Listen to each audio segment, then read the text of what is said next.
ያለ ስለሚናገር አይ ቲንክ ምዕራፍ 8 እና ምዕራፍ 10 ላይ ይመስለኛል መጀመሪያ አካባቢ ላይ ስለ መንፈሱ የሚያነሳበታል። መንፈስ ታወቀ ማምን ብሎ የሚናገርበታል። ስለዚህ ያ መንፈስ በራእይ ነው ያየው፣ በመንፈስ ነው ያየው። እንዴት ነው? ስለዚህ ስለ መንፈስ ጠየቁት። ሁለተኛው ጥያቄ። ሶስተኛው ጥያቄ ደግሞ ስለ ዋሻው ሶስት ቀን ስላደሩት ቢሆንም ከትንቢተ ዳንኤል ጋር የተወሰነ ሄድ ነው። ዋሻ ውስጥ ያደሩ ደግሞ ሌላ ሌጀንድ አለ፣ ተረት አይሁዶች የሶስቱ ህፃናት ደግሞ አሉ።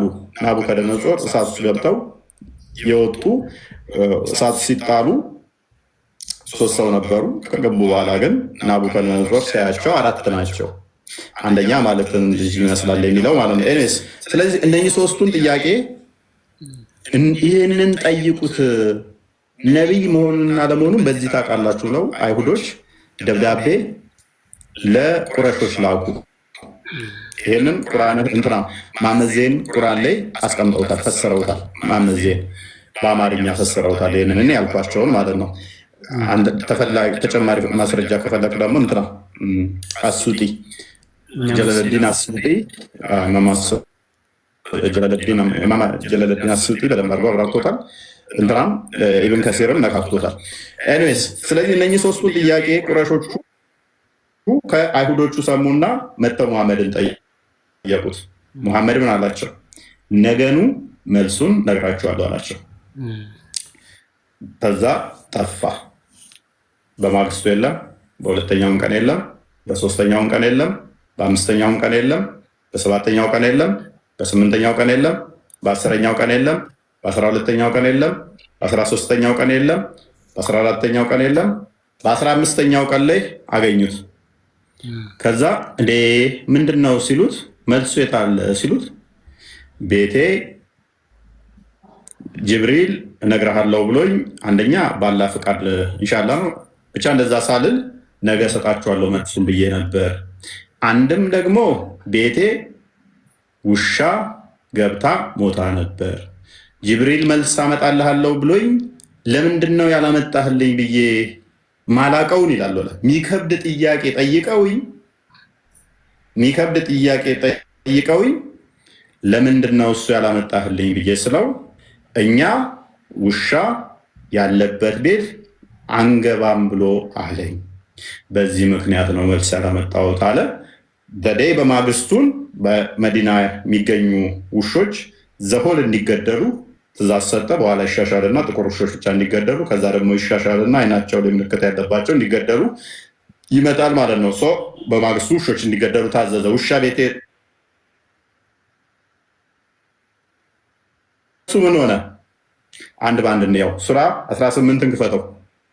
ሱራ 18 ቁጥር 20 ላይ ይመስል 22 ወይም 23 ነው። ክፈትልኝ። ከእነኚህ ሰዎች ስንት ናቸው ተብሎ ሲጠየቅ እንዲህ ብሎ መለሰ። ቁጥሩን ከዛ መልሱን ልስጥ። መልሳቸው ከዛ እንደ የሙሐመድ መልስ ምንድን ነው? ስንት ነው ያደሩት በዋሻ ውስጥ ስንት ናቸው ተብሎ ሲጠየቅ ቁጥር 22 ላይ ስንት ነው የከፈትከው? ስንት ነው የከፈትከው? 22 ነው። በሩቅ ወርዋሪ ሆነው በጥርጣሬ 3 ናቸው፣ 4ኛው ውሻቸው ነው ይላሉ። 5 ናቸው፣ 6ኛው ውሻቸው ነው ይላሉ። 7 ናቸው፣ 8ኛቸው ውሻቸው ነው ይላሉ። ጌታዬ ቁጥራቸውን አዋቂ ነው፣ ጥቂት ሰው እንጂ አያውቃቸውም በላቸው። በእነርሱ ነገር ግልጽን ክርክር እንጂ ጠልቀህ አትከራከር። ከፈር በእነሱም ጉዳይ ከነሱ ከመጽሐፉ ሰዎች አንድንም አትጠይቅ። ምን ብሎኝ ስንት ነው ተብሎ ለተጠየቀው ከ15 ቀን በኋላ መልሱ ምን ሆነ? 3 ናቸው ይላሉ፣ አንደኛው ውሻቸው ነው ይላሉ። አንዳንዶች 5 ነው ይላሉ፣ አንደኛው ውሻቸው ነው ይላሉ። አንዳንዶች 7 ነው ይላሉ፣ አንደኛው ውሻቸው ነው ይላሉ። መልሳቸውን አላህ ነው የሚያውቀው፣ እኛ አናውቅም፣ ጥቂት ሰዎች ነው የሚያውቁት ብሏል። ከነሱ ጋርም አትከራከር ተብያለሁ፣ ከመጽሐፉም ሰዎች በቃ አትጠይቅ ተብያለሁ። ስለዚህ መጽሐፉ ሰዎች ናቸው ለቁረሾቹ የሰጡት ብያችኋለሁ። ስለዚህ አይመለከተኝም፣ አናቅም፣ አትከራከርም ተብያለሁ። መልሱ አላህ ነው የሚያውቀው፣ አላህ አለም ሆነ ማለት ነው። አንዳንዶቹ እንደዚህ ነው እንደዚህ እነሱ የጠየቁት ምንድነው ለነብይነት መስፈርት እነኚህን ኤግዛክት ቁጥር ስንት ናቸው የሚል ነው። ስለዚህ መልሱ ይሄ ሆነ። ሁለተኛው ጥያቄ ማን ነው? ዙርቀን እንትን ነው። ዙርቀኔ ላይ እንመጣለን። ሁለተኛውን ጥያቄ እናስቀድም። ሁለተኛው ጥያቄ ከሩህ ይጠይቁሃል አሉት። ሱራ 17 85 እንክፈትልኝ። ቁል ሩሁ ሚን አምሪ ረቢ። ከዛ ስለሱ ደግሞ ሲጠየቅ ደግሞ ምን መለሰ? 85 ከሩህ ይጠይቁሃል፣ ሩህ ከጌታዬ ነገር ነው ከእውቀትም ጥቂትን እንጂ አልተሰጣችሁም በላቸው። ሁለተኛው የነብይነት መስፈርት ተጠየቀው። ሶስተኛው ደግሞ ዙርቀኔ የሚባል ቅድም ያልኳችሁ በትንቢተ ዳንኤል ላይ ያለው ቀንዳሙ ተብሎ የተነገረው ስለ አሌክሳንደር ደ ግሬት ነው። ሙሐመድ ደግሞ በጊዜው አሌክሳንደር ደ ግሬት በምስራቅም በደቡብ እንትን ስላለ በቀንዳም ተብሎ በዛ ተስሏል። እቆራርጣለሁ እንደ ስታክ እያደረገብኝ ነው።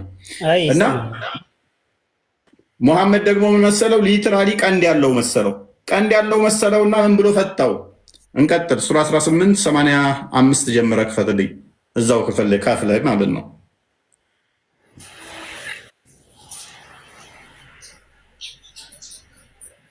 ዙርቀኔ 85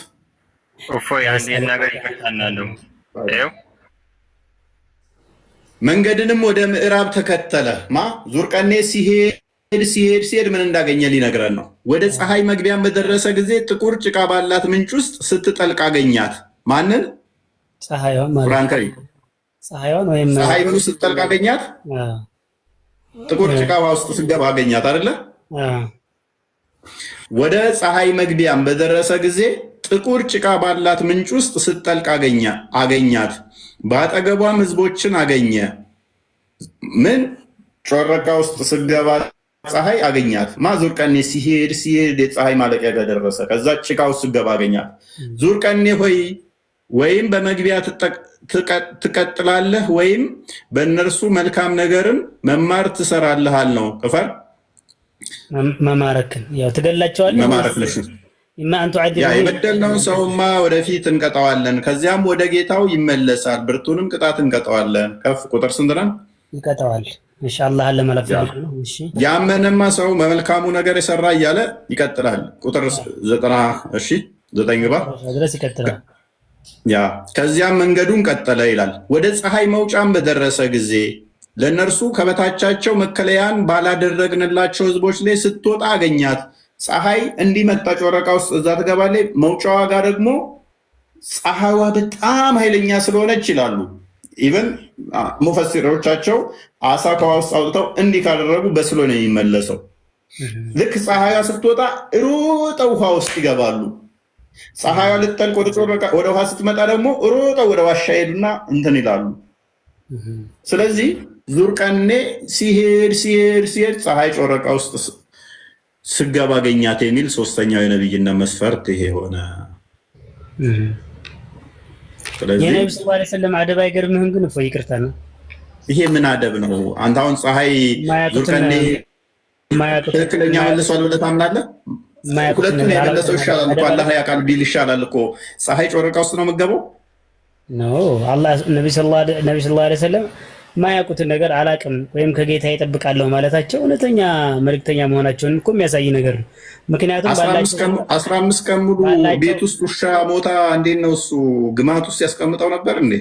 እሺ ውጭስ? እሺ ቤት ውስጥ ይሁን፣ እሺ ቤት ውስጥ ይሁን፣ በቃ እንደ ውሻዋ ማሸቱን ቤት በቃ ችግር የለውም። ጅብሪልም ፈርቶ በውሻዋ አሳቦ ቀረ እንበል እንዴ? ለሽንቱ በጣም እንዴ መሐመድ ሽንት ቤት አይሄድም እንዴ? ቤት ውስጥ ነው የሚጸዳዳው። ይሄን ቀሙ ሰላት አይሄድም እንዴ? 15 ቀን ማለት ነው። ትንሽ በክብር ብጠራቸው ቅር ይልሃል። ለምን እንደሆነ ታውቃለህ? አሁን ማለት ችግር ማለት አሁን ነብይ ናቸው ብለህ አትመን። ግን አይገርምህም? ግን ከዛ ከአረብ ምድር ከእረኛ ምድር ተነስተው ትልቅ አሁን በዓለም ላይ ትልቅ የሆነ መሪ እንደው ነብይ አይደሉም በቃ ብለህ ታስባለህም። ግን እዚህ ደረጃ መድረሳቸውና ምንም ማንበብ መጻፍ የማይችል አንድ ግለሰብ እዚህ መድረሱ ለዓለም እንደው ተጽዕኖ ፈጣሪ መሆኑ አይገርምህም? ማለት ብዙ አነጋጋሪ ነገሮች አሉ በዚህ ምድር ላይ መቼም እንደምታውቀው።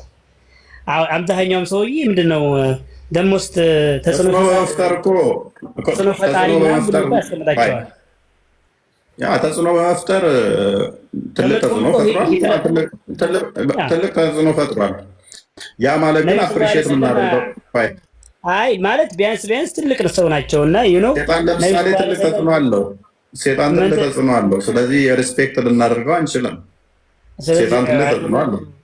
ምን ልልህ መሰለህ እና ማለት ግን ቢያንስ የሚወዳቸው ሰው አለ። አሁን ለምሳሌ ነቢ ኢሳን አንተ ትወዳቸዋለህ፣ እኔም እንደምወዳቸው ባይሆንም ከዛ ነቢ ኢሳ ብዬ አክብሬ ነው የምጠራቸው።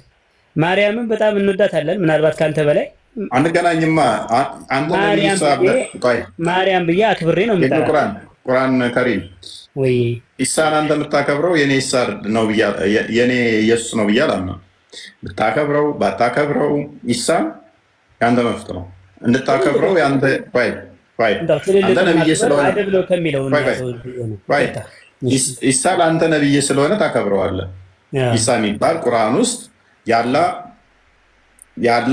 ቃሉና ሩሁና ከለሙ የሆነ ወደ መሬም የተጣለ ከዛም ደግሞ ገይብ ነገሮችንም የሚያውቅ እርሱ ወደ አላህ የተወሰደ እርሱ ገይብን አያውቅም።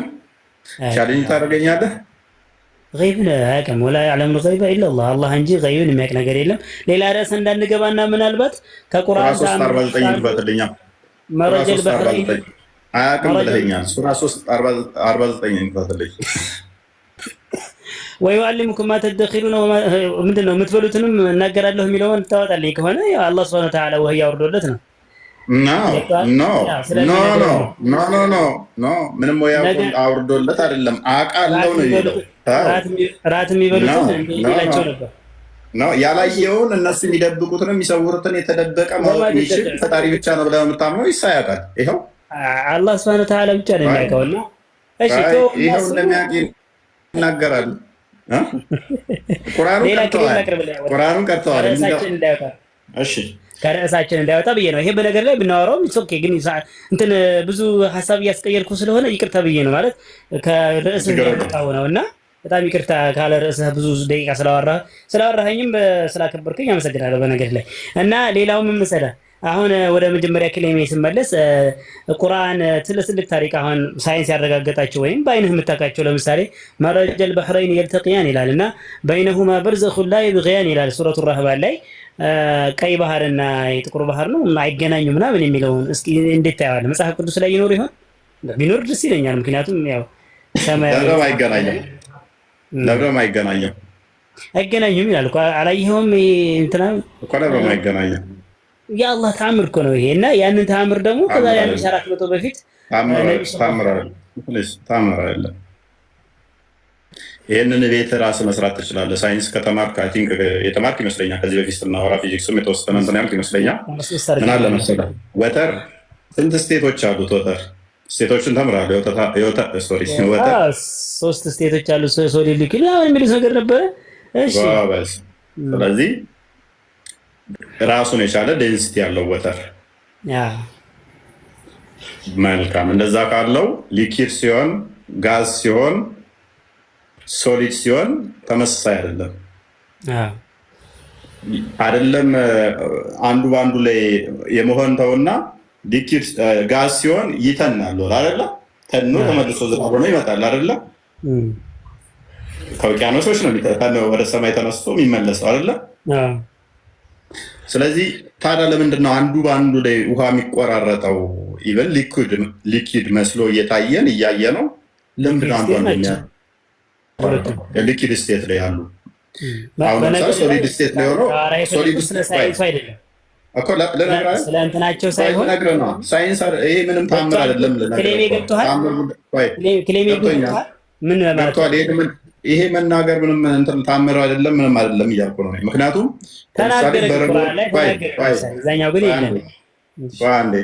በረዶ ውሃው ላይ ከላይ ነው የሚንሳፈፈው አይደለም፣ ውስጥ አይደለም የሚገባው፣ ከላይ ነው የሚንሳፈፈው በረዶ። ለምንድን ነው እንደዛ ነው? ዴንሲቲው ስለሚለያይ በቃ።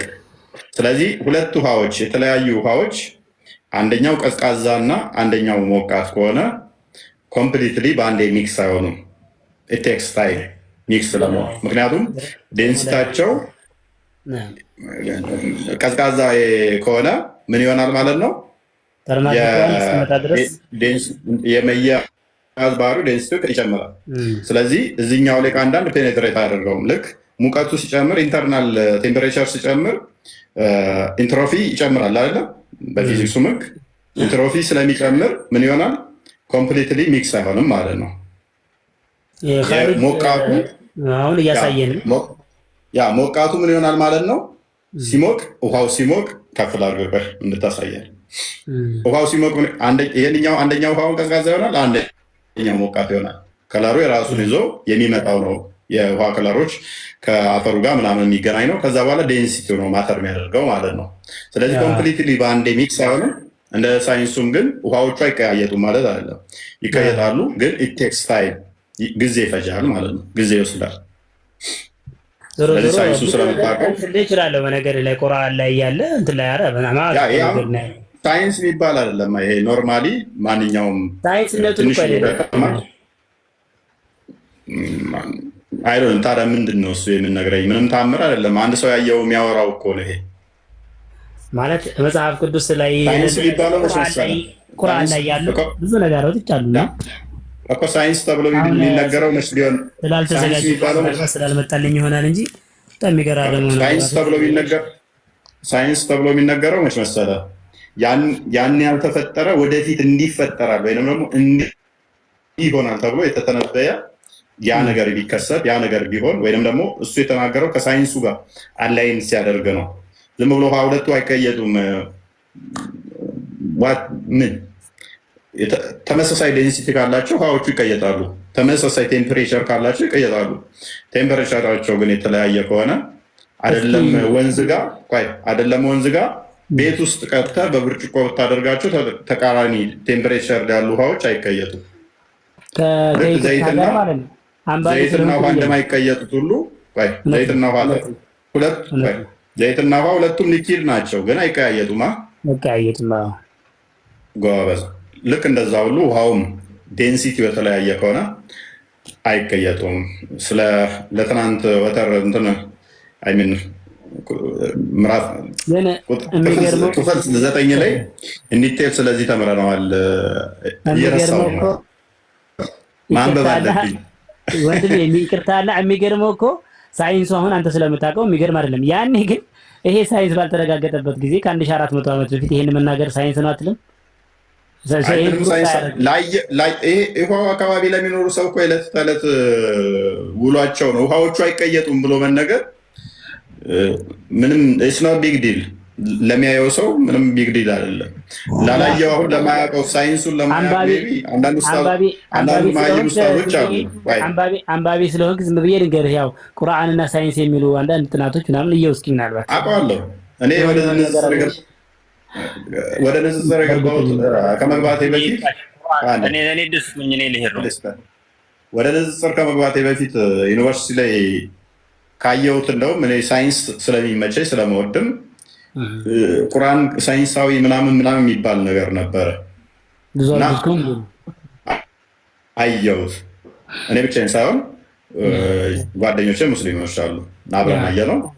አያበላም እንደተከደነ ይቀመጥ ብለን አስቀመጥ ነው። እንደሚሰከሰው አይደለም። ይሄንን ደግሞ እኔ ያልኩትን እኔ ሳልሆን አይ ቲንክ እንትና ቀዩ ታዋቂው ንጽጽር የሚሰራ አለ ኢትዮጵያ አይደለም፣ አረብ ዓለም ላይ ታዋቂ ቦች።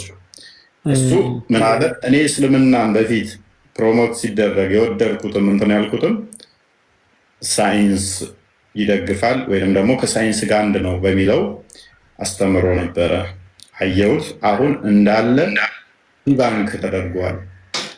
ፕሊስ ዲባንክ እንዳለ ተደርጓል። ስለዚህ እንደ ድሮ ሳይንስና ቁርአን ብሎ መስበክ ማስተማር አያዋጣም ብሎ ያለዋለ። ሜይ ቢ ነገ ቪዲዮ ልልክልህ እችላለሁ። ራሱ ታዋቂ ነው፣ በሚሊዮን ተከታይ ያለው ማለት ነው። በውጭ ላይ በደምብ ታዋቂ ፕላስ ደግሞ እስላማዊ ላይ ከሄድክ ደግሞ እጅግ በጣም ማዕት አሉ። ከሳይንሱ ጋር ይስማማም እናውቃለን። ከሳይንሱ እንደዚህ ነው የሚለው፣ እኛ እንዲህ ብለን እናምናለን።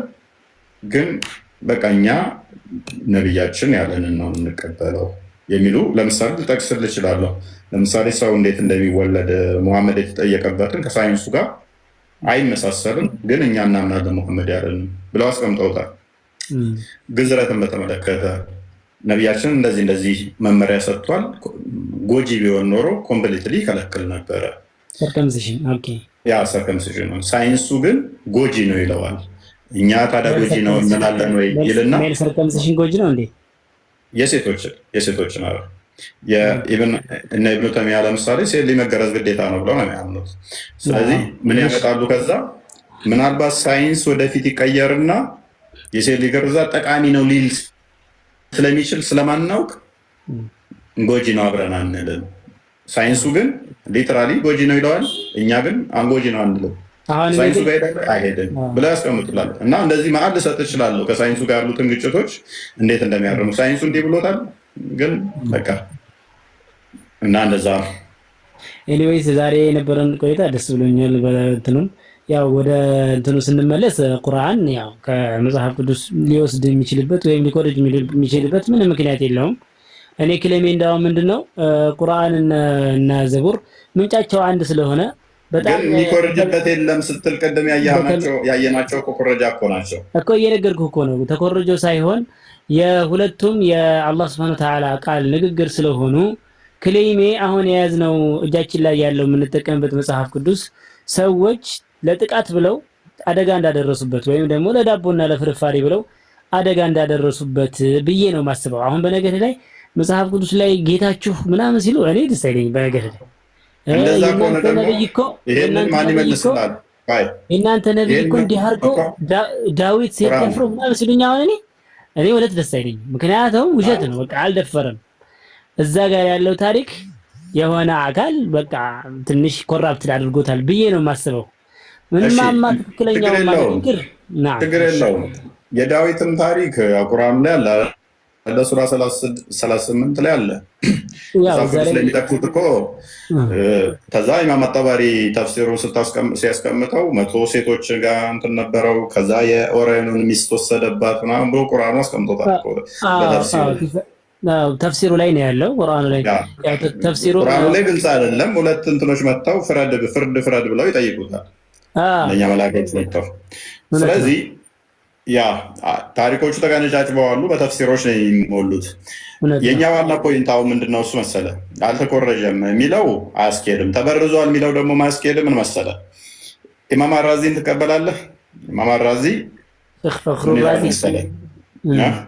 ተፍሲሩ አራዚ ላይ ተበርዟል ማለት አሁን አስተምሮታቸው ትንሽ ፍልስፍና አህባሽ አይደለ? አህባሽማ ሆነ የመጣው አህባሽ እኮ ዝም ብሎ ነው። አህባሽነት ሳይሆን አይቀበልም። የእናንተን አቂዳ የሆኑ እሱ አይቀበልም። ለዛ ነው ትቀበላለህ ብዬ ጠየቅኩህ እና በኋላ ላትቀበለው ትችላለህ ብዬ ነው። አቂዳው ግን አርጉመንቱ የሚያነሳው ምክንያቱም አላህ እጅ እግር አለው ምናምን የሚለውን አያጸድቅም። እጅ እግር ካጸደቅክ ደግሞ ብልት ግዴታ ታጸድቃለህ ብሎ ነው የሚያምነው። የፍጡር ባህሪ ነው እነኚህ አካላቶች ብሎ ነው የሚያምነው። እንትና ኢብኑ ተይሚያ ሸይኹል ኢስላም ኢብኑ ተይሚያ ብዙ ምላሽ ለሱ ሰጥቶበታል። ኤኒዌይስ የእሱ አርጉመንት ልዋስና ባትቀበለውም ተበረዟል ካልን ይላል። የትኛው ነው የተበረዘው? ስንት ነው የተበረዘው? ምክንያቱም ማን ነው የበረዘው? ይሄን መመለስ ይኖርብናል ይላል። ምክንያቱም ተውራት እና ኢንጂል ስንት ኮፒ ነበረ? አንድ ሰውስ ሁሉን ኮፒ መበረዝ ይችላል ወይ? በዓለም ላይ የተበተነን አስተምሮ በዓለም ላይ የተበተነን መጽሐፍ ተበረዘ ማለት እንዴት ይቻላል? አይቻልም። እንደዛ ማለት መዋሸት ነው።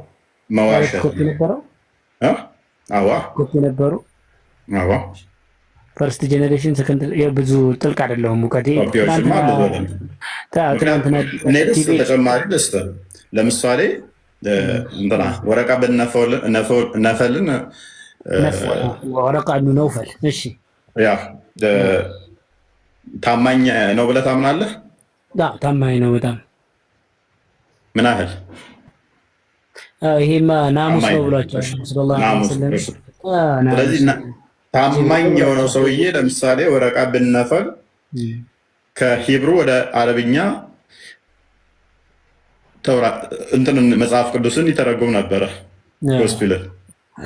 ስለዚህ አትሊስት በደንብ አስተውል። ቡክ እሱ ዘንድ ኤግዚስት ያደርግ ነበር ማለት ነው። ታማኝ የሆኑ መጽሐፍቶች ነው የሚሆኑት አይደለ? ታማኝ ካልሆኑ ውሸት ከሆኑ ጅብሪል ነው ካለውም ውሸት ነው የሚሆነው ማለት ነው። ታማኝ የሆኑ አትሊስት የሚተረጉማቸው እሱ ታማኝ ነው ባልከው መሰረት በደንብ አስተውል። ተውራትን መጽሐፍ ቅዱስን ወደ አረብኛ የሚተረጉም ከሆነ አንደኛ የሚተረጎመው መጽሐፍ አለ፣ ሁለተኛ እሱ የሚተረጉመው አለ። አትሊስት ሁለት መጽሐፍ ታማኝ አሉ። ይሄ ከዚህ ምን እንረዳለን ማለት ነው? እንዴት የተተረጎሙ ብዙ መጽሐፍቶች እንዳሉ ማለት አንዱ ተበረዘ ቢል አንዱ አይበረዝም ማለት ነው። ይሄ አንዴ ዝም ብዬ ሳዳምጥ አሁን በትናንት የሆነ ንጽጽር ነበራቸው መሰለኝ እና እንትኑ ስል ያው ግሪኩ ላይ ያለ ሂብሩ ላይ ያለ አማርኛ ትርጉሙ ላይ የተቆረጠ ምናምን ወንጌል ነው ዮሐንስ ወንጌል የሆነ 11 ምዕራፍ ቀርቷል። እዛ ላይ ስፔስ አለው። ያው የዲያቆንም ዳዊትም እሳቸውም ሲያምኑ እያየሁ ነውና አሁን መጽሐፉ ግማሹ ላይ ያለ ግማሹ ላይ የሌለ ማለት ኖቱ ኦፍ ዘም አር አይዴንቲካል የሚል ደግሞ የሆነ የቴዎሎጂስት የሆነ ተመራማሪ ምናምን ከ400,000 ወይም 200,000 በላይ ግጭቶች አሉት መጽሐፍ ቅዱስ ምናምን ብሎ ክሌም ሲያደርግህ የሆነ አእምሮ ላይ ምን ይሰማሃል? በቃ መጽሐፍ ቅዱስማ በጣም አበላሽተውታል እንጂ የራሳቸው ሰዎች ናቸው ያበላሹት። ደግሞ እነዚህ መጠየቅ አለባቸው ብዬ አሰብኩኝ። ለምን እንደሆነ ታውቃለህ? አንዱ የሆነ ቅጂው የሆነ ነገር ይጎለዋል፣ የሆነ ቅጂው የሆነ ነገር ይጎለዋል። አንዱ ላይ አንዱ ይጨምራል፣ አንዱ ላይ ደግሞ የሆነ የሚቀነስ ነገር አለ። ያ ማለት ለምን ተቀነሰ ለምን ተጨመረ አንድ ለምን አልሆነም? አሁን ቁርአን ላይ ቻይናውም ያለው ቁርአን አንድ ነው። ሞንጎል እሱ ላይ እንመጣለን። እሱ ላይ እንምጣና ምንድነው እሱ ነገር ግን ታውቃለህ፣ የራሳቸው መጽሐፍ እንዴት ይበረዙታል ላልከው የራሳችንን መጽሐፍ የበረዝን እኛ አይደለንም። የመጀመሪያ የራሱ መጽሐፍ የሃይማኖቱ መጽሐፍ ሰብስቦ ያቃጠለ እስልምና ነው። ኡስማን ሁሉንም ሰብስቦ አንድዷቸዋል። በድንጋይ ላይ የተጻፉትንም በአጥንት ላይ የተጻፉትንም ይሄ በነገርህ ላይ አሁንም ላይ ያለ ቴምር ላይ ያሉትንም የመጀመሪያዎቹ ማኑስክሪፕት የመጀመሪያውን ሰብስቦ ያቃጠለ ኡስማን ነው። ከዛ በኋላ ደግሞ መርዋን ይቀጥላል ማለት ነው። ሀሳብ ያለውን ዋና ፖይንታችን ምንድን ነው? ለምን አቃጠሉት? ምክንያቱም ግጭት እንዳይመጣባቸውና እንዳይታወቅባቸው ስላረጀ አይደለም። ያን ብቻ አይደለም እና አሁንም ላይ ቢሆን ወረቀቶች በጣም ተበታትከው ቁርአን ይቃጠልና ይቀመጣል ወይም ይቀበራል። ፕሮሲጀር ነው ያለ። እንደዛ አይደለም። ስላረጁ ሳይሆን አሁን መርዋን ጋር ያለው የተቃጠለው እዛኛው ጋር መጽሐፍ ካለው ጋር እና እዚኛው ጋር ያለው ልዩነት አለ ሲባል አይ ልዩነት የለም አንድ ነው ለማለት ያኛውን አቃጠሉ። እንደዛ አይደለም የሚደረገው። አይ ልዩነት የለውም ብለህ ለማስረዳት ምንድነው ማድረግ ያለብህ? ይኸው እዚህ ጋር ያለውና እዚህ ጋር ያለው ተመሳሳይ ነው ብለህ ማሳየት ነው እንጂ ያለብህ አንደኛውን አቃጥለህ አይ በቃ አንድ አይነት ነው። ይሄ ኢሎጂክ ነው።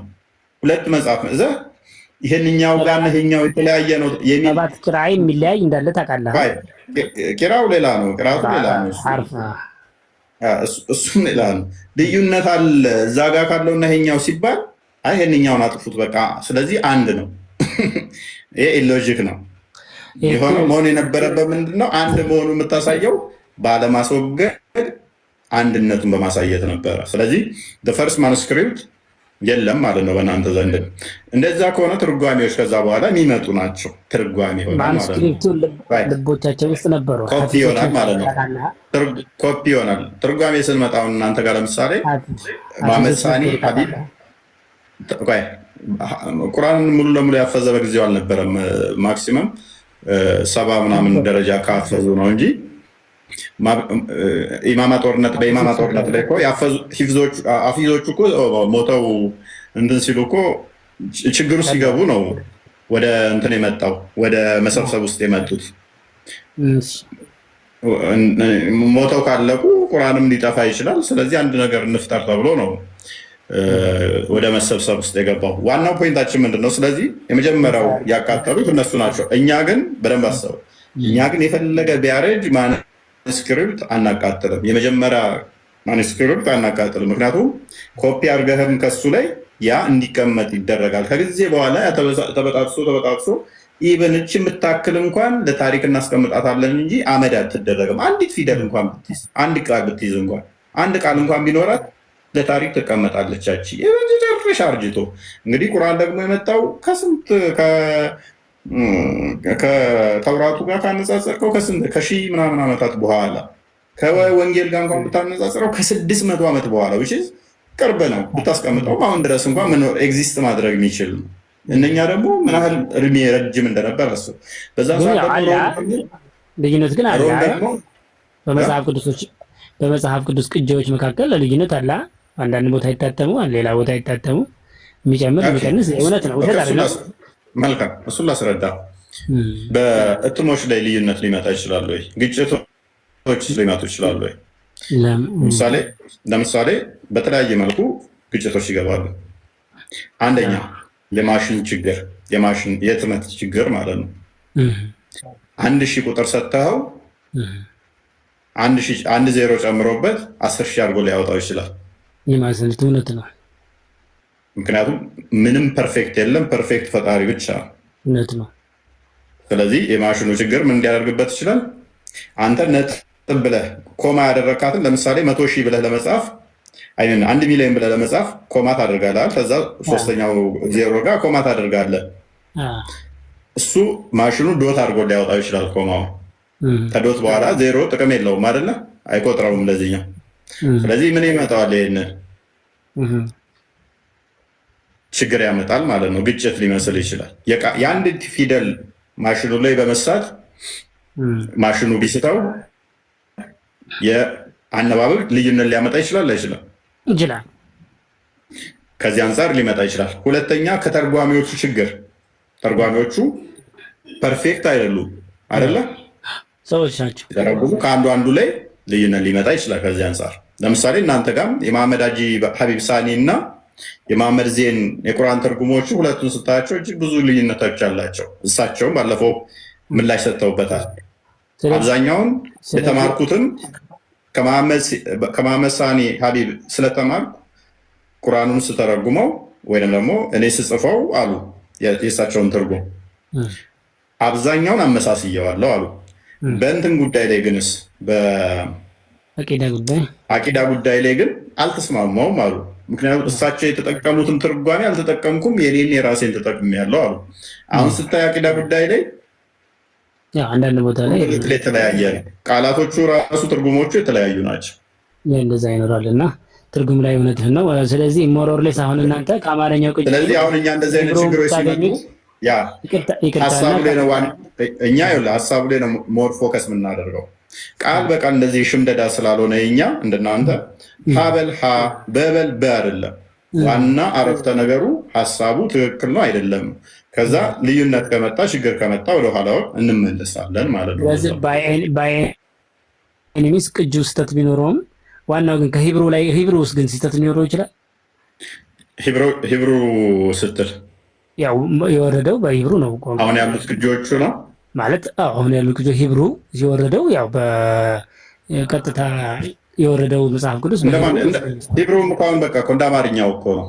ምክንያቱም እሱ ትርጉም አይደለም። የመጀመሪያ ኦሪጂናል የሚባለው የመጀመሪያ ሀ ተብሎ የተጻፈው ነው ኦሪጂናል የሚባለው። ከዛ በኋላ ይሄንኛውም የሚመጡት ምንድነው? እሱ ያንን መጀመሪያውን ቤዝድ አድርገው ነው የሚመጡት።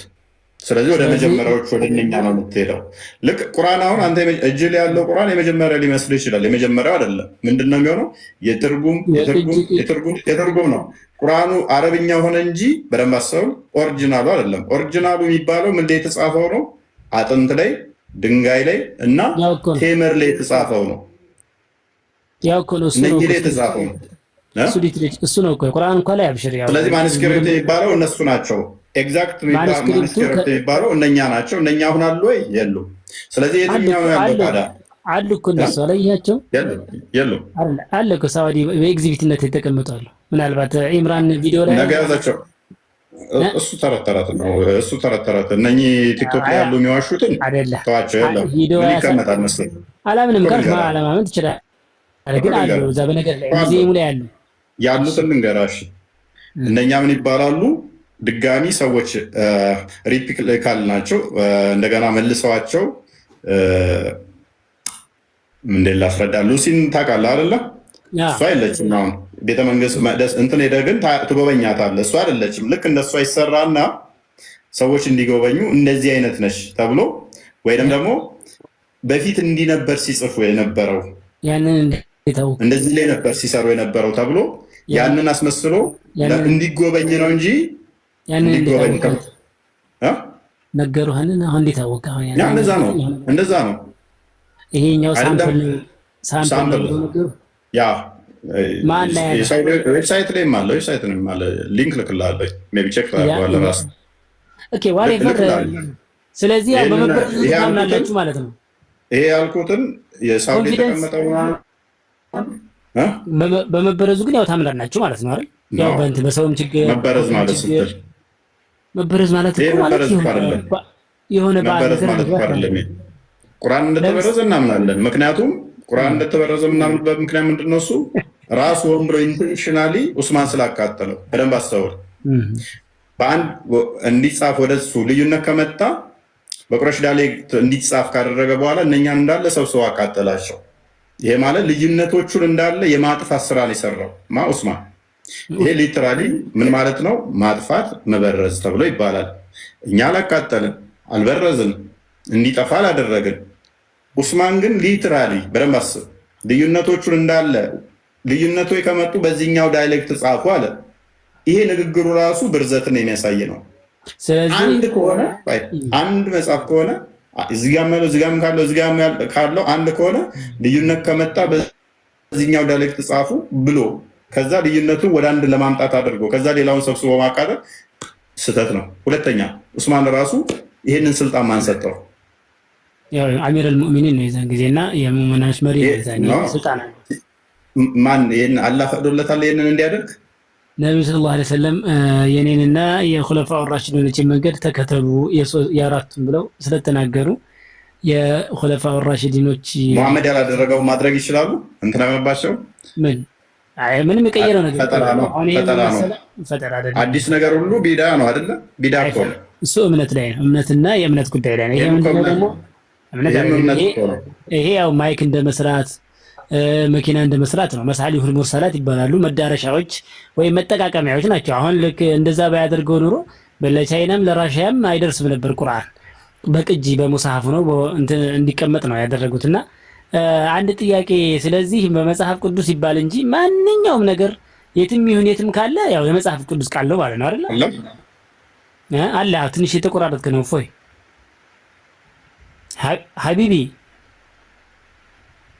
ሀቢቢ ሚውት አድርገውታል መሰለኝ። እፎይ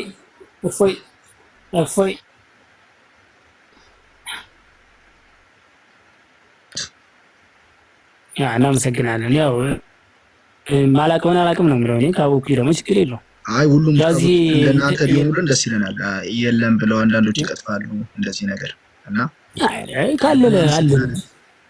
እናመሰግናለን። እፎይ ተቋረጠበት ጤናማ ይመለሳል። ጤናማ የሆነውን እንደናንተ ጤናማ አይምሮ ያላቸውን ኡስታዞች እንገናኛለን። ግን አላማችን ምን ይሁን ገመድ ጉተታ ሳይሆን ሀቁን መመራት ላይ አሁን ምንድነው እውነት ያው የጀሃነምና የጀነት ጉዳይ የገሃነምና የሲኦል ጉዳይ ከሆነ እኔ አንተ ወንድሜ እኔ የምገባበት ጀነት ብትገባ ደስ ይለኛል። አይጠበኝም። እኔ ገባ እሳትም እንዲያገኝህ አልፈልግም። ከዛ አንጻር አቀርብ ባለበት ሁኔታ ብናወራ የተሻለ ነው ማለት ስድድቡም አይጠቅምም። ገመድ ጉተታም አይደለም እኮ ሌሎች ያሉት ኡስታዞችም እንደናንተ ቢሆኑ ጤናማ የሆነ አመለካከት በስርዓት አንብበው መተው ሳይሆን ዳይፍ እያሉ ዳይፍ የሆኑ ሐዲሶችን ደግሞ እየተጠቀሙ የራሳቸውን ህዝብ እያሳቱ ከመስመር እያስወጡ ነውና እናመሰግናለን። ለዛሬው እንደዛ ካደረጉ ስህተት ናቸው እና ሱጤ ዛሬ መሻ በጣም እኔ ራሱ እንቅልፌ እንዴት እንደሄደ አለኛው ኔትወርክ እያስቸገረኝ አሁን ተመልሰሃል። አለ ዛሬ እንኳን ይመስለኛል። በጣም አመሰግናለሁኝ። መልካም ጊዜ ነበር ያሳለፍነው። ጥያቄ ካነሳሁ ደግሞ እንዳናመሽ ነገ ጊዜ ካለኝ እንገናኛለን።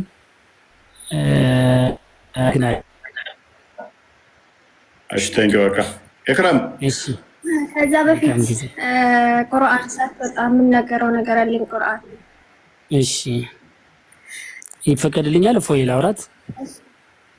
እሺ። የኛ ኡስታዝ ማለት ነው። የኛ ኡስታዝ ከየት ነው? የት ነው የተማርከው? የትኛው እንትን ነው የተማርከው? የትኛው ኡስታዝ ነው ያስተማረህ አንተን?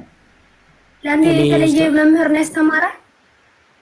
እኔ ኡስታዝ አይደለም። በጣም አዋቂ ነው። በጣም አይ፣ ምንድነው ያበሳጨሽ? ምንድነው? አንተ ደግሞ እፎይ ማለት ነው እንዲህ ያለው ልብና እውቀት ካለህ እስከዛሬ ከነ ኢምራን ከነ ሙሱ ጋር ከአንድ ሁለት ሶስት ጊዜ ስታደርግ ነበር ውይይት። ስም አትጥሩ ፕሊስ፣ ባካችሁ ስም አትጥሩ። ስማቸውን እዚህ መጥራት የማይጠበቅባችሁ ስም አትጥሩ። ለአቅም ገስትም አይበቁም ያንቺ ኡስታዞች። አታውርዳት፣ አትበላት። እስኪ ክፈታት ዝም ብለህ። እኔ ድንገት አልሰበም ነው የክስት ስድብ ነው። አትሳደብ። ኢክራም እህት ሰላም አለይኩም። ወአለይኩም ሰላም። ተረጋጊ እህቴ። ማለት አሁን እኔ ኡስታዝ አይደለሁም። አሁን እኔ ስለ እስልምና ሊናገር ነው የወጣው እፎይ። ስለዚህ እስልምና ላይ እኔም ትንሽ የማውቃትን ነገር እንትን ለማለት ነው የፈለኩት። የምትጠራቸው ሰዎች እሺ፣ የምጠራቸው ሰዎች ምንድን ናቸው? አዋቂ አይደሉም? አንተ ጋር ይወዳደሩ? ወንድሞቼ ናቸው። አታውሪ፣ ቀስ አዳምጥ። ወንድሞቼ ናቸው፣ የምወዳቸው ናቸው። እነሱ ጋር ደግሞ ጭራሽ አንገናኝም። እነሱ በጣም ይበልጡኛል። በብርድ ነው እንዲያመጡ መጀመሪያ ሲጀመር አንተ ተደለህ ነው እንጂ እንደዚህ እውነተኛ አማኝ ሆነህ አይደለም። እዚህ ጋር መተህ እንደዚህ የምታወራው። እሺ፣ ምን ያጠፋሁት ነገር አይ ከሪም ምን ያጠፋሁት ነገር አለ? እሷ እስቲ ትመልስ። እሱ የሳተውን አሪሚው እዚህ ቦታ ለስታር ይቅርታ፣ እዚህ ቦታ ላስተምር አይደለም የመጣሁት። እሺ፣ ምን ስትማሪ እኮ ነው የቆየሽው እኮ እስካሁን። አንተ እውቀት ካለህ እፎይ ማለት ነው እንዳለው ስትማሪ ነው። ፕሊዝ እሷን ቁጭ ብለሽ ስትማሪ ነበር። በቃሽ። እኔስ ጥያቄ አለሽ? እናንተ ነው የምጠይቀው። ተዋት። ጥያቄ የላትም እሷ፣ ጥያቄ የላትም። በቃ እኔ ለምሳሌ በየትኛው እውቀታቸው ነው የምጠይቃቸው? እኛ ግን ምን እንደምንልሽ ታውቂያለሽ? አንቺ ሙሉ ሰው ነሽ። ከውስጣዞችሽ እንኳን አሁን ስማችሁን ከጠረሻቸው እንኳን አምነሽ ብትቀበይ ከእነሱ የተሻልሽ ሴት ነሽ ብለን እናምናለን። አንቺ አምነሽ የምትቀበይ ከሆነ ያ ከእነሱ እንደውም ትሻያለሽ። አንቺ በሚገባ ከእነሱ ትሻያለሽ። ከእናንተ እጥፍ 30 እጥፍ ይበልጧችኋል። እነሱ ጋር ምናቸው ማደርሱ ኢክራምዬ እውቀት ካለ ደግሞ ሂድና እነሱ ተወያይ። እህቴ እነሱ ይቅርታ አንዴ ልንገራት ሚዩት እንደሆነች ይቅርታ። እነሱ አንዴ ካሪም እኔስ የምጠሪያቸውን ኡስታዞች እያንዳንዳቸውን አግኝቻቸው ገርፌያቸዋለሁ። ስለዚህ እንደ አዲስ ነገር አትጥሪያቸው። እዚህ እያንዳንዳቸው የኔ ዱላ ያረፈባቸው የቀመሱኝ ናቸው። እንደ አዲስ ነገር እንተናበሏቸው። አዲስ የሆናችሁ መለስ ብላችሁ ወደኋላ ታሪክ እና ለዛሬ በቃናል። ለማንኛውም አውት ኦፍ ቶፒክ ወጥተን ብዙ ቦታ ሄደናል። አክቹዋሊ ቢሆንም ቁርአን ከሪም ጋር ጥሩ ግንዛቤ ይዛችኋል ብዬ አስባለሁ። ቁርአን ከሪም ለዛሬ ይብቃ። በቃ መልካም ምሽት ይሁንል። ታች ያላችሁም በዩቲዩብ ለምትከታተሉ ክርስቲያኖች እና ሙስሊሞች እሺ፣ እናመሰግናለን። ኮፒ ሊንክ ያደረጋችሁ ቴንኪው። እግዚአብሔር ያክብርልን። ሰላም